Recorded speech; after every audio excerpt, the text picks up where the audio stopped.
Hi friends, welcome back to our channel. Friends, ಇವತ್ತಿನ ವಿಡಿಯೋದಲ್ಲಿ back ಪಾರ್ಟಲ್ಲಿ ಸಿಂಪಲ್ ಆಗಿ ವಿ ನೆಕ್ ಡಿಸೈನನ್ನು ಯಾವ ರೀತಿ ನಾವು ಕಟ್ ಮಾಡಿಕೊಂಡು ಸ್ಟಿಚ್ ಮಾಡ್ಕೊಳ್ಬೇಕು ಅಂತ ನೋಡೋಣ. ಇದಕ್ಕೆ ನಾನು ಬ್ಯಾಕ್ ಪಾರ್ಟಲ್ಲಿ ವಿ ನೆಕ್ ಕೊಡ್ತಾ ಇದ್ದೀನಿ, ಹಾಗೆಯೇ ಬೌ ಸಹ ಕೊಡ್ತಾ ಇದ್ದೀನಿ. ಇದನ್ನು ಯಾವ ರೀತಿ ನಾವು ಕಟ್ ಮಾಡಿಕೊಂಡು ಸ್ಟಿಚ್ ಮಾಡ್ಕೊಳ್ಬೇಕು ಅಂತ ಇವತ್ತಿನ ವಿಡಿಯೋದಲ್ಲಿ ತಿಳಿಸ್ಕೊಡ್ತೀನಿ. ವಿಡಿಯೋನ ಸ್ಕಿಪ್ ಮಾಡದೆ ಕೊನೆವರೆಗೂ ನೋಡಿ. ಇಲ್ಲಿ ನಾನು ಲೈನಿಂಗು ಮೈನ್ ಫ್ಯಾಬ್ರಿಕ್ಕು ಎರಡೂ ಸಹ ಕಟ್ ಮಾಡ್ಕೊಂಡಿದ್ದೀನಿ. ಇನ್ನು ಈ ಬ್ಲೌಸ್ ಕಟಿಂಗ್ ವಿಡಿಯೋ ಏನಾದರೂ ನಿಮಗೆ ಬೇಕು ಅಂದರೆ ನನ್ನ ಚಾನಲಲ್ಲಿ ನಾನು ಅಪ್ಲೋಡ್ ಮಾಡ್ತೀನಿ, ಆ ವಿಡಿಯೋನ ನೋಡಿ ನೀವು ಕಟ್ ಮಾಡ್ಕೊಳ್ಳಿ. ಇವತ್ತು ಈ ಡಿಸೈನನ್ನು ನಾವು ಯಾವ ರೀತಿ ಸ್ಟಿಚ್ ಮಾಡ್ಕೊಳ್ಬೇಕು ಅಂತ ನೋಡೋಣ. ಮೊದಲಿಗೆ ನಾವಿಲ್ಲಿ ಇದಕ್ಕೆ ಲೈನಿಂಗು ಮತ್ತು ಕ್ಯಾನ್ವಾಸನ್ನು ತೊಗೊಳ್ಬೇಕು. ಅಂದರೆ ಎಕ್ಸ್ಟ್ರಾ ಲೈನಿಂಗು ಒಂದು ಕ್ಯಾನ್ವಾಸನ್ನು ತೊಗೊಳ್ಬೇಕು. ಲೆಂತು ಬಿಡ್ತು ನಾವು ನೆಕ್ ವಿಡ್ತು ಎಷ್ಟಿಟ್ಟಿರ್ತೀವೋ ಅದಕ್ಕಿಂತ ಒಂದು 2 ಇಂಚು ಲೆಂತು ಬಿಡ್ತು ಜಾಸ್ತಿ ಇರೋ ಥರ ತೊಗೊಳ್ಬೇಕು. ಈ ಥರ ತಗೊಂಡು ಈ ಪೀಸನ್ನು ನಾವು ಪಕ್ಕಕ್ಕಿಟ್ಟು ಮೊದಲಿಗೆ ಈ ಲೈನಿಂಗು ಮೈನ್ ಫ್ಯಾಬ್ರಿಕನ್ನು ಅಟ್ಯಾಚ್ ಮಾಡ್ಕೊಳ್ಳೋಣ. ಮೈನ್ ಫ್ಯಾಬ್ರಿಕನ್ನು ಉಲ್ಟಾ ಸೈಡ್ ಮೇಲೆ ಹಾಕ್ಕೊಂಡು ಅದ್ರ ಮೇಲೆ ಲೈನಿಂಗನ್ನು ಹಾಕ್ಕೊಂಡು ಸುತ್ತಲೂ ಒಂದು ಸ್ಟಿಚ್ ಹಾಕ್ಕೊಂಡು ಎಕ್ಸ್ಟ್ರಾ ಕ್ಲಾತ್ ಏನಾದರೂ ಇದ್ದರೆ ಕಟ್ ಮಾಡ್ಕೊಳ್ಬೇಕು. ಇಲ್ಲಿ ನಿಮಗೆ ಈ ಮೈನ್ ಫ್ಯಾಬ್ರಿಕ್ ಏನಾದರೂ ದಪ್ಪ ಇದೆ ಕ್ಲಾತು ಅನ್ನೋಂಗಿದ್ರೆ, ಕ್ಯಾನ್ವಾಸ್ ಕಾಣಿಸೋದಿಲ್ಲ ಅನ್ನೋಂಗಿದ್ರೆ ಡೈರೆಕ್ಟಾಗಿ ನೀವು ಲೈನಿಂಗಿಗೆ ಕ್ಯಾನ್ವಾಸ್ ಅಟ್ಯಾಚ್ ಮಾಡಿ ಸ್ಟಿಚ್ ಮಾಡ್ಕೊಳ್ಬೋದು. ಈ ಕ್ಲಾತ್ ನನಗೆ ಸ್ವಲ್ಪ ತೆಳ್ಳಗಿದೆ ಮೈನ್ ಫ್ಯಾಬ್ರಿಕ್ಕು, ಅದಕ್ಕೋಸ್ಕರ ನಾನು ಎಕ್ಸ್ಟ್ರಾ ಲೈನಿಂಗನ್ನು ಹಾಕಿ ಡಿಸೈನನ್ನು ಸ್ಟಿಚ್ ಮಾಡ್ತಾ ಇದ್ದೀನಿ. ಈ ಥರ ಮೈನ್ ಫ್ಯಾಬ್ರಿಕ್ ಮೇಲೆ ಲೈನಿಂಗನ್ನು ಹಾಕ್ಕೊಂಡು ಸುತ್ತಲೂ ಒಂದು ಸ್ಟಿಚ್ ಹಾಕ್ಕೊಳ್ಬೇಕು.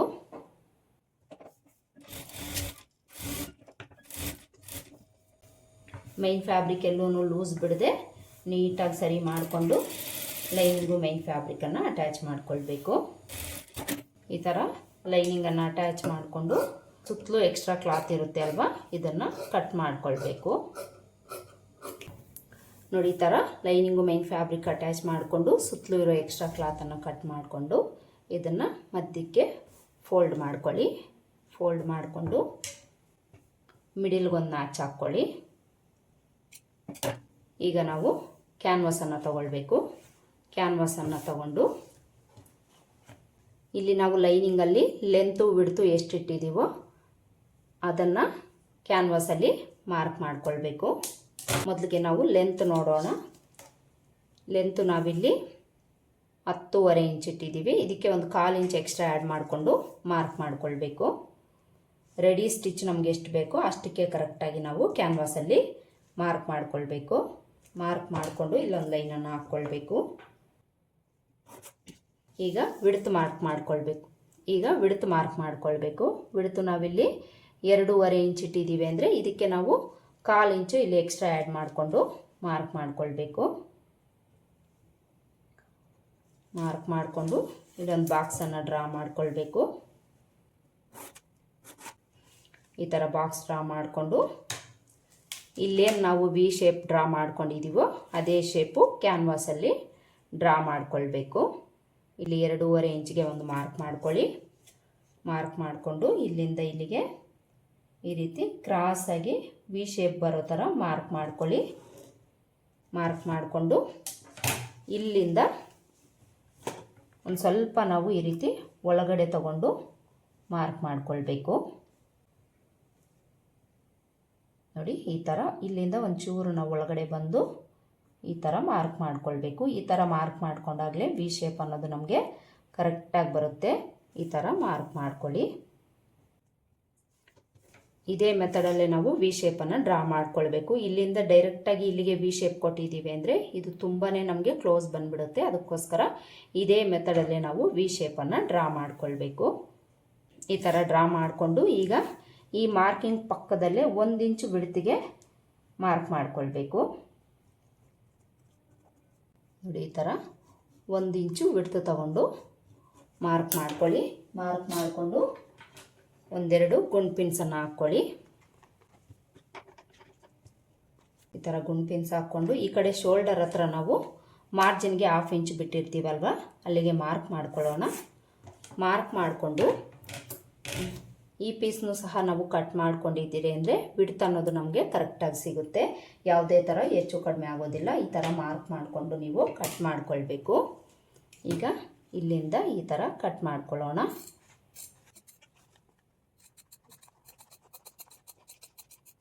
ಈ ಥರ ಕಟ್ ಮಾಡಿಕೊಂಡು ಈಗ ಈ ಕಡೆ ಮಾರ್ಕ್ ಮಾಡ್ಕೊಂಡಿದ್ದೀವಿ ಅಲ್ವಾ, 1 ಇಂಚ್ ಗ್ಯಾಪ್ ಬಿಟ್ಟು ಇಲ್ಲಿಗೆ ಕಟ್ ಮಾಡ್ಕೊಳ್ಬೇಕು. ಈ ಥರ ಕಟ್ ಮಾಡಿಕೊಂಡು ಗುಂಡು ಪಿನ್ಸನ್ನು ತೆಗೆದುಬಿಟ್ಟು ಇದಕ್ಕೆ ನಾವು ಲೈನಿಂಗನ್ನು ತಗೊಳ್ಬೇಕು. ಲೈನಿಂಗನ್ನು ತಗೊಂಡು ಈ ಥರ ಇಟ್ಕೊಳ್ಳಿ. ಇದರ ಮೇಲೆ ಇದನ್ನು ಇಟ್ಕೊಂಡು ಪೇಸ್ಟ್ ಮಾಡ್ಕೊಳ್ಬೇಕು. ಇದನ್ನಿಟ್ಟು ಪೇಸ್ಟ್ ಮಾಡ್ಕೊಳ್ಬೇಕಾದ್ರೆ ಕ್ಯಾನ್ವಾಸ್ಗೆ ಒಂದು ಕಡೆ ಶೈನಿಂಗ್ ಇರೋದು ಇದ್ರ ಮೇಲೆ ಹೋಗೋ ಥರ ಇಟ್ಕೊಳ್ಬೇಕು. ಈ ಥರ ಇಟ್ಕೊಂಡು ಈಗ ಇದನ್ನು ನಾನು ಪೇಸ್ಟ್ ಮಾಡ್ಕೊಂಡು ಬರ್ತೀನಿ. ನೋಡಿ, ನಾನಿಲ್ಲಿ ಪೇಸ್ಟ್ ಮಾಡ್ಕೊಂಡು ಬಂದಿದ್ದೀನಿ. ಈ ಥರ ಪೇಸ್ಟ್ ಮಾಡಿಕೊಂಡು ಈ ಕಡೆ ಎಡ್ಜಲ್ಲಿ ಒಂದು 1/2 ಇಂಚ್ ಕ್ಲಾತ್ ಬಿಟ್ಟು ಉಳಿದಿರೋದನ್ನು ಕಟ್ ಮಾಡ್ಕೊಳ್ಬೇಕು. ಈ ಥರ ಕಟ್ ಮಾಡಿಕೊಂಡು ಈ ಕ್ಲಾತನ್ನು ಫೋಲ್ಡ್ ಮಾಡಿ ಸ್ಟಿಚ್ ಮಾಡಿಕೊಳ್ಬೇಕು.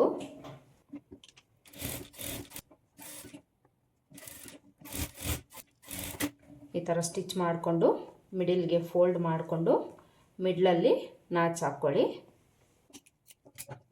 ಈಗ ಬ್ಯಾಕ್ ಪಾರ್ಟನ್ನು ತಗೊಳ್ಬೇಕು. ಬ್ಯಾಕ್ ಪಾರ್ಟನ್ನು ತಗೊಂಡು ಮಿಡಿಲ್ ಎಲ್ಲಿಗೆ ಬರುತ್ತೆ ಕರೆಕ್ಟಾಗಿ ನೋಡ್ಕೊಳ್ಳಿ. ನೋಡಿಕೊಂಡು ಅಲ್ಲಿಗೆ ಒಂದು ಲೈನನ್ನು ಹಾಕ್ಕೊಳ್ಬೇಕು. ಈ ಥರ ಲೈನ್ ಹಾಕ್ಕೊಂಡು ಇದನ್ನು ನಾವು ಸೀದಾ ಸೈಡು ಮೇಲೆ ಬರೋ ಥರ ಇಟ್ಕೊಂಡು ಈ ಥರ ಲೈನನ್ನು ಹಾಕ್ಕೊಂಡು ಈಗ ಇದನ್ನು ತಗೊಂಡು ಕರೆಕ್ಟಾಗಿ ಮಿಡಲ್ ನ್ಯಾಚನ್ನು ಕೂರಿಸ್ಕೊಂಡು ಇದನ್ನು ಮಧ್ಯಕ್ಕೆ ಕರೆಕ್ಟಾಗಿ ಈ ಥರ ಇಟ್ಕೊಳ್ಬೇಕು. ಈ ಥರ ಇಟ್ಕೊಂಡು ನೀವು ಬೇಕಿದ್ದರೆ ಮಧ್ಯದಲ್ಲೊಂದು ಸ್ಟಿಚ್ಚನ್ನು ಹಾಕ್ಕೊಳ್ಳಿ. ಆ ಕಡೆ ಈ ಕಡೆ ಹೋಗದೆ ಸ್ಟಿಪ್ ಆಗಿರುತ್ತೆ, ಅದಕ್ಕೋಸ್ಕರ ಒಂದು ಸ್ಟಿಚ್ ಹಾಕ್ಕೊಳ್ಳಿ. ನಾನಿಲ್ಲಿ ಒಂದು ಸ್ಟಿಚ್ಚನ್ನು ಹಾಕ್ಕೊಳ್ತೀನಿ. ಮೊದಲಿಗೆ ಒಂದು ಗುಂಡ್ಪಿನ ಹಾಕ್ಕೊಳ್ಳೋಣ. ಗುಂಡ್ಪಿನ ಹಾಕ್ಕೊಂಡು ಮಧ್ಯದಲ್ಲಿ ಒಂದು ದೊಡ್ಡ ಸ್ಟಿಚ್ಚನ್ನು ಹಾಕ್ಕೊಳ್ಳೋಣ.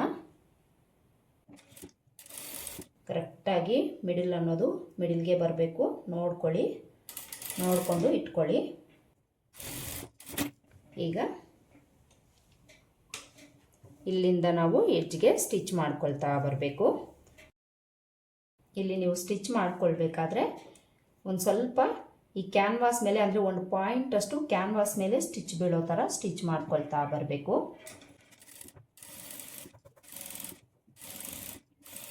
ಈ ಮೂಲೆಗೆ ಬಂದಾಗ ಮೂಲೆಯಲ್ಲಿ ನೀಡಲನ್ನು ಕೆಳಗಡೆ ಇಳಿಸ್ಕೊಳ್ಳಿ. ಇಳಿಸ್ಕೊಂಡು ಈ ರೀತಿ ತಿರುಗಿಸ್ಕೊಂಡು ಸ್ಟಿಚ್ ಮಾಡ್ಕೊಳ್ಳಿ.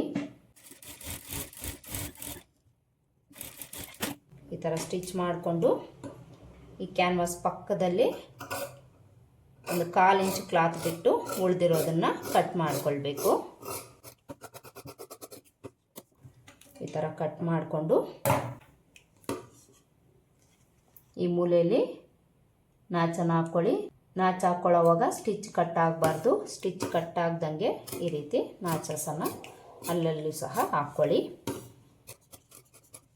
ಈಗ ಇದನ್ನು ಓಪನ್ ಮಾಡಿ ಮೇಲೆ ಒಂದು ಟಾಪ್ ಸ್ಟಿಚ್ ಹಾಕ್ಕೊಳ್ಬೇಕು.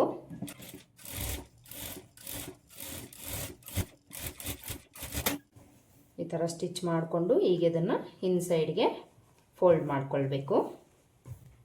ಫೋಲ್ಡ್ ಮಾಡಿಕೊಂಡು ನೀವು ಮೇಲೆ ಒಂದು ಟಾಪ್ ಸ್ಟಿಚ್ ಹಾಕ್ಕೊಳ್ಳಿ. ಇಲ್ಲಾಂದರೆ ನೀಟಾಗಿ ಐರನ್ ಮಾಡಿಕೊಂಡು ಎಮ್ಮಿಂಗ್ ಮಾಡ್ಕೊಳ್ಳಿ. ಸ್ಟಿಚ್ ಹಾಕ್ಕೊಳ್ಳೋ ಅವಶ್ಯಕತೆ ಇಲ್ಲ.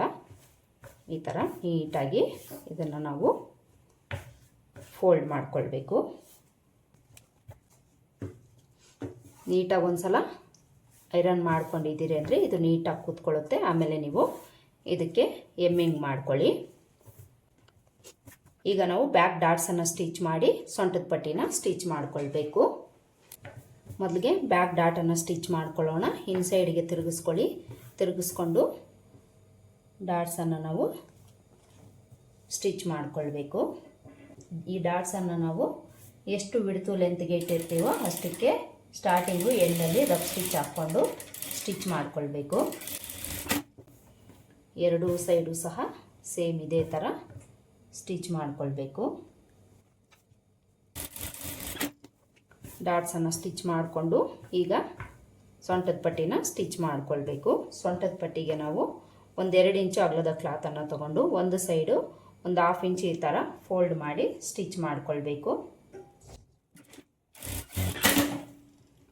ಸ್ಟಿಚ್ ಮಾಡಿಕೊಂಡು ಈಗ ಕುಳೆ ಮೇಲೆ ಬರೋ ಥರ ಇಟ್ಕೊಂಡು ಈ ಬ್ಲೌಸ್ನ ಸೀದಾ ಸೈಡ್ ಮೇಲೆ ಇಟ್ಕೊಂಡು ಇದ್ರ ಮೇಲೆ ಇಟ್ಟು ಹಾಫ್ ಇಂಚ್ ಮಾರ್ಜಿನ್ ಇಟ್ಕೊಂಡು ಸ್ಟಿಚ್ ಮಾಡ್ಕೊಳ್ಬೇಕು.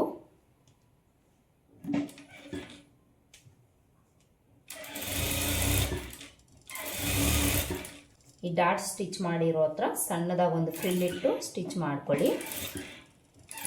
ಈ ಥರ ಸ್ಟಿಚ್ ಮಾಡಿಕೊಂಡು ಇದನ್ನು ಇನ್ಸೈಡ್ಗೆ ಫೋಲ್ಡ್ ಮಾಡಿ ಎಡ್ಜ್ಗೆ ಸ್ಟಿಚ್ ಮಾಡ್ಕೊಳ್ಬೇಕು. ನೋಡಿ, ಇಲ್ಲಿ ನಾವು ಸೊಂಟದ ಪಟ್ಟಿನೂ ಸಹ ಸ್ಟಿಚ್ ಮಾಡ್ಕೊಂಡಾಯಿತು. ಈ ಥರ ಸ್ಟಿಚ್ ಮಾಡ್ಕೊಂಡಾದಮೇಲೆ ಇದಕ್ಕೆ ನಾವು ಬೌವನ್ನು ಸ್ಟಿಚ್ ಮಾಡ್ಕೊಳ್ಬೇಕು. ಬೌ ಸ್ಟಿಚ್ ಮಾಡ್ಕೊಳ್ಳೋದಕ್ಕೆ ನಾವು ಕ್ಲಾತನ್ನು ತಗೊಳ್ಬೇಕು. ಇಲ್ಲಿ ನಾನು ಮೇನ್ ಫ್ಯಾಬ್ರಿಕ್ಕು ತಳ್ಳಿಗಿರೋದ್ರಿಂದ ಇದಕ್ಕೆ ಲೈನಿಂಗು ಸಹ ತಗೊಂಡಿದ್ದೀನಿ. ಇದರ ಲೆಂತು ವಿಡ್ತನ್ನು ನಾವು ಲೆಂತು ಒಂದು 12 ಇಂಚು, ವಿಡ್ತು ಒಂದು 6 ಇಂಚನ್ನು ತಗೊಳ್ಬೇಕು. ಈ ಥರ ತಗೊಂಡು ಲೈನಿಂಗು ಮೇನ್ ಫ್ಯಾಬ್ರಿಕನ್ನು ನಾನು ಆಲ್ರೆಡಿ ಅಟ್ಯಾಚ್ ಮಾಡ್ಕೊಂಡಿದ್ದೀನಿ. ಈಗ ಒಂದು ಸೈಡು ನಾನು ಈ ಥರ ಫೋಲ್ಡ್ ಮಾಡಿ ಸ್ಟಿಚ್ ಮಾಡ್ಕೊಳ್ತೀನಿ. ಇಲ್ಲಿ ನಿಮಗೆ ಸ್ಟಿಚಿಂಗ್ ಅನ್ನೋದು ಕಾಣಿಸ್ತಾ ಇಲ್ಲ, ಕ್ಯಾಮ್ರಾ ಅನ್ನೋದು ಸೈಡ್ಗೆ ಹೋಗ್ಬಿಟ್ಟಿದೆ, ನೋಡ್ಕೊಂಡಿಲ್ಲ. ಈ ಥರ ಸ್ಟಿಚ್ ಮಾಡಿಕೊಂಡು ಈಗ ಇದನ್ನು ಸೀದಾ ಸೈಡ್ಗೆ ತಿರುಗಿಸ್ಕೊಂಡು ಇದನ್ನು ಮಧ್ಯಕ್ಕೆ ಈ ಥರ ಫೋಲ್ಡ್ ಮಾಡ್ಕೊಳ್ಳಿ. ಈಗ ಈ ಕಡೆ ಇದನ್ನು ಇದ್ರ ಮೇಲೆ ಬರೋ ಥರ ಈ ಥರ ಇಟ್ಕೊಳ್ಬೇಕು.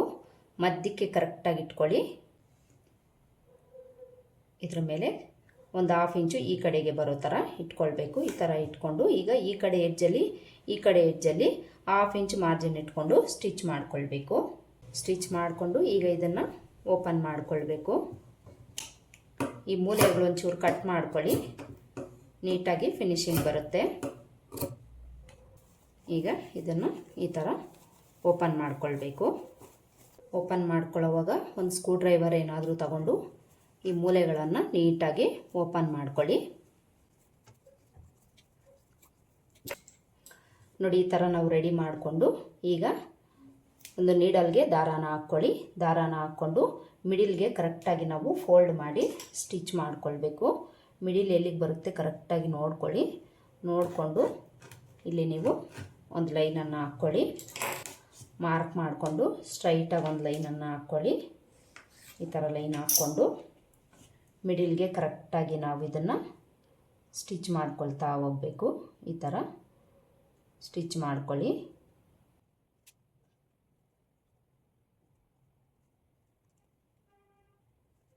ಕರೆಕ್ಟಾಗಿ ಮಧ್ಯಕ್ಕೆ ಈ ಥರ ಸ್ಟಿಚ್ ಮಾಡಿಕೊಂಡು ದಾರಾನ ಎಳೆದು ಒಂದು 2 ರಿಂದ 3 ಸಲ ಇದನ್ನು ಈ ಥರ ಸುತ್ತಕೊಳ್ಳಿ. ಸುತ್ತಕೊಂಡು ಇನ್ಸೈಡಲ್ಲಿ ಲಾಕ್ ಮಾಡ್ಕೊಳ್ಳಿ. ಒಂದೆರಡು ಸಲ ಈ ಥರ ಲಾಕ್ ಮಾಡಿ ಥ್ರೆಡ್ಡನ್ನು ಕಟ್ ಮಾಡ್ಕೊಳ್ಳಿ. ಇಲ್ಲಿ ನಮಗೆ ಬೌ ರೆಡಿ ಆಯ್ತಲ್ವ. ಈಗ ಇದಕ್ಕೆ ನಾವು ಟ್ಯಾಗನ್ನು ಕೊಡ್ತೀವಿ, ಅದನ್ನು ರೆಡಿ ಮಾಡ್ಕೊಳ್ಬೇಕು. ಇದಕ್ಕೆ ನಾವು ಕ್ಲಾತನ್ನು ಒಂದು 10 ಇಂಚ್ ಲೆಂತು, ಒಂದು 4 ಇಂಚು ಬಿಡ್ತಿರೋ ಥರ ತಗೊಳ್ಬೇಕು. ಈ ಥರ ತಗೊಂಡು ಇದನ್ನು ಸೀದಾ ಸೈಡ್ಗೆ ಈ ಥರ ಫೋಲ್ಡ್ ಮಾಡ್ಕೊಳ್ಬೇಕು. ಫೋಲ್ಡ್ ಮಾಡಿಕೊಂಡು ಇಲ್ಲಿ ನಾವು ಈ ಥರ ಕ್ರಾಸಾಗಿ ಸ್ಟಿಚ್ ಮಾಡಿಕೊಂಡು ಇಲ್ಲಿಂದ ಈ ಥರ ಸ್ಟಿಚ್ ಮಾಡ್ಕೊಳ್ತಾ ಕ್ರಾಸಾಗಿ ಸ್ಟಿಚ್ ಮಾಡ್ಕೊಳ್ಬೇಕು. ಈ ಸೈಡು ನಮಗೆ ಸಣ್ಣದಾಗಿ ಬರಬೇಕು, ಈ ಸೈಡು ದಪ್ಪ ಬರಬೇಕು. ಆ ಥರ ನಾವು ಸ್ಟಿಚ್ ಮಾಡ್ಕೊಳ್ಬೇಕು. ಇಲ್ಲಿಂದ ನಾವು ರಫ್ ಸ್ಟಿಚ್ ಹಾಕ್ಕೊಂಡು ಸ್ಟಿಚ್ ಮಾಡ್ಕೊಳ್ಳೋಣ.